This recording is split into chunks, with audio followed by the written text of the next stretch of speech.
Okay, thanks everybody. We'll now welcome head coach Kyle Whittingham for his weekly press conference. We'll start off today with Josh Newman from the Salt Lake Tribune, followed by Trevor Allen. Kyle, good morning. How are you?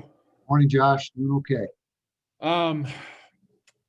Just if you guys had tested positive on Friday and then you guys were able to test negative on Saturday and Sunday, does that indicate that there were some false positives on Friday? There was a couple, but I'm trying to, it's so convoluted in there. Every day is a different story. And so I can't remember exactly. We've had false positives throughout this whole process. I can't remember exactly if there were some that went from Friday to the weekend.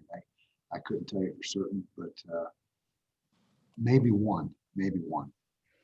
Just to follow that up, I know that there were multiple positives on Friday. Did this have to do with one particular position group, or was it kind of spread out amongst the roster? Well, it was spread out, but there were two position groups that were decimated, more so than any other. And that's why ultimately we couldn't play because of, first of all, total number of scholarship players in the two position groups we really couldn't line up and get it done. We'll go next to Trevor Allen from KSLSports.com, followed by Ryan Kostecko from SI.com. Coach, so since you guys weren't able to play on Saturday, you guys probably got to watch the Bruins take on Colorado, and they were able to put up a lot of points. What do you make of their offense and obviously on their defensive side as well? Yeah, there's a lot of points put up in the game, high scoring game. Quarterback's a tremendous athlete. They've got skill all around him. Slot receiver's very good. Defensively, they had a tough time stopping Colorado, but they got athletes, and we got to work it out for us. Next, we'll go to Ryan Kostecko, followed by Patrick Kinahan. Hey, Coach, how you doing this morning? Good, thank you. So who may have the advantage, come Saturday night? Obviously, either UCLA, the team that played and maybe was able to iron out some mistakes, or you guys, you actually get to see what they can do on film and sort of game plan that way while UCLA has nothing to view. Yeah, there's arguments on both sides. Typically, the old adage is you make your most improvement between game 1 and 2. So they've got that on their side. As far as us, we have a full tape, game tape to watch and study and analyze from them this year, where they have nothing on us yet this year. So who knows? Advantages both ways, depending how you look at it. We'll go next to Patrick Kinahan, followed by Josh Newman. I'm wondering with this COVID situation, how is it affecting your repetitions that you're giving players in practice? Do you give some more to some guys that you normally wouldn't to make sure if you need to use them during games that they're ready? Absolutely, and just for the sheer fact that our numbers, and you have to give guys reps. I mean, somebody's got to take the reps, and so the guys that are available are the guys that are getting the reps, and it certainly has been a juggling act. Every week, every day, essentially, is different lineups and getting people back from quarantine or from the virus itself, and you're losing some people, and so it's been tough to keep continuity, but I'm sure the whole country's having the same issue, I would imagine. Our next question will come from Josh Newman, Salt Lake Tribune, followed by Josh Furlong. Kyle, as you get ready to practice here today, between positives and contact tracing, do you still have players in quarantine, or is everybody out of quarantine? Oh no, we got several active cases, several quarantine. That hasn't changed much at all. When we had the rash of positives at the end of last week, those take time. I mean, 10 days, 2 weeks. Yes, those guys. That's an ongoing process.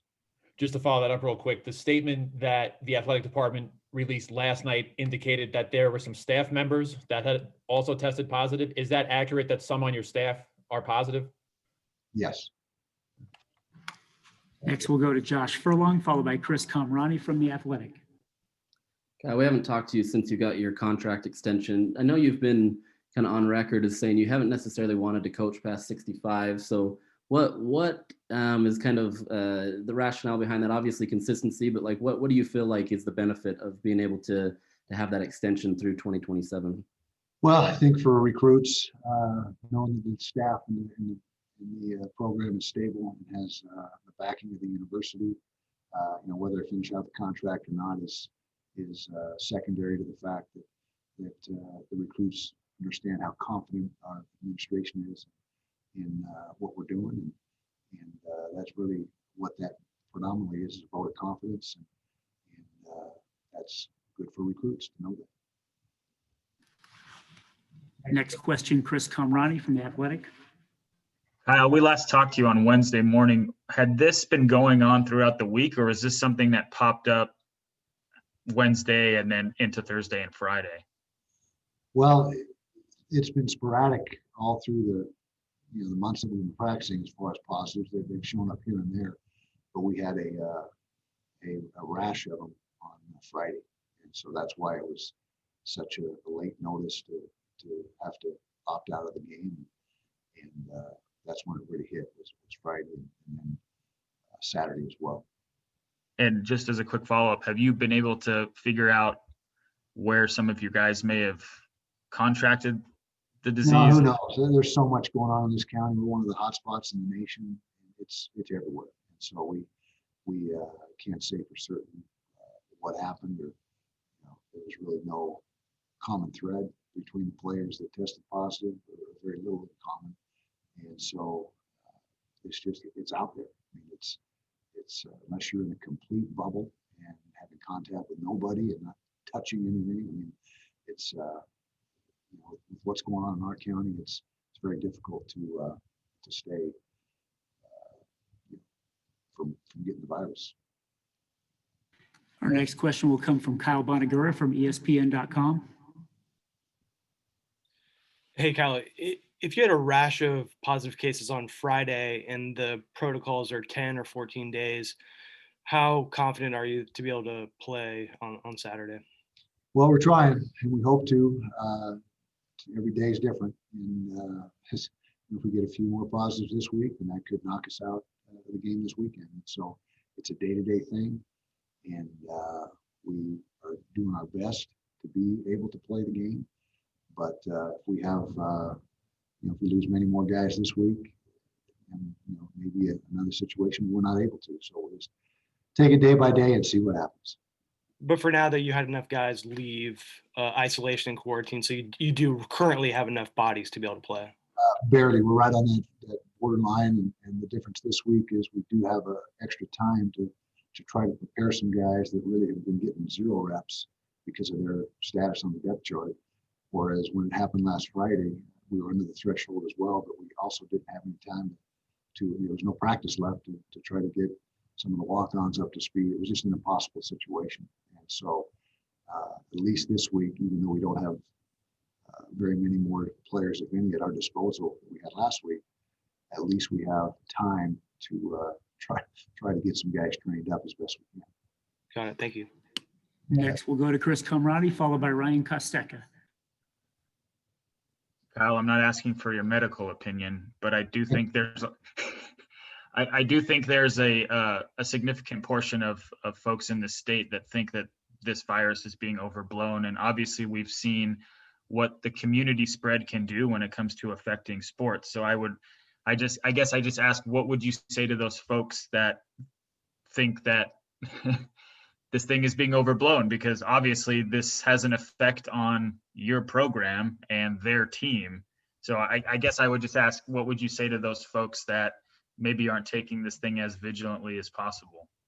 Well, there's no doubt it's out there, and it's affecting literally thousands and thousands of people, depending how old you are. I mean, that obviously has a big effect on what kind of impact it actually has as far as you being sick and what you're able to do or not do. But we've had some players that become very sick, one was in the hospital. And so it's there. And, like you said, I'm not a medical expert. I don't want to try to expound on something that I really don't know much about, other than it has impacted us. And like I said, we've had one player that had a tough go with it. We'll have a couple more. Ryan Kostecko from SI.com, followed by Josh Newman. Coach, you just mentioned that you're right now kind of on that threshold of having the active players. Is there any hope that you might be getting players back this week that could, maybe bump up your numbers a little bit? We hope, but that's an ongoing discussion with medical staff, county medical people, both here and down in Southern California, because I guess we're going to get on a plane and go down to their turf that they've got certain requirements that may be a little bit different than ours up here. And so that's trying to be ironed out right now and see exactly what the outcome's going to be. And we're hoping that we get a few more, but that's not known at this time. We're still working through that. And Josh Newman, Salt Lake Tribune. Kyle, are you able to give any insight into just how amenable the Pac-12 and UCLA were when you went to them trying to get the game backed up one day? I did not have any conversation with them, but I know based on what I've been told by our administration that everyone's trying to work together on this and it's give and take and trying to make things happen.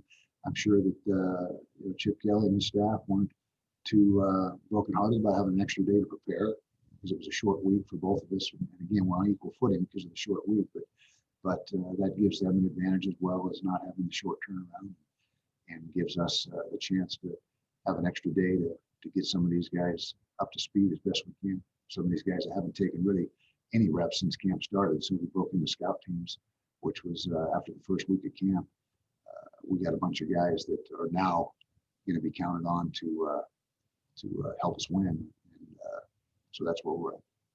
Thanks, Kyle. Okay, you bet. Okay, thank you very much, Coach, and thanks, everybody. Okay, thank you.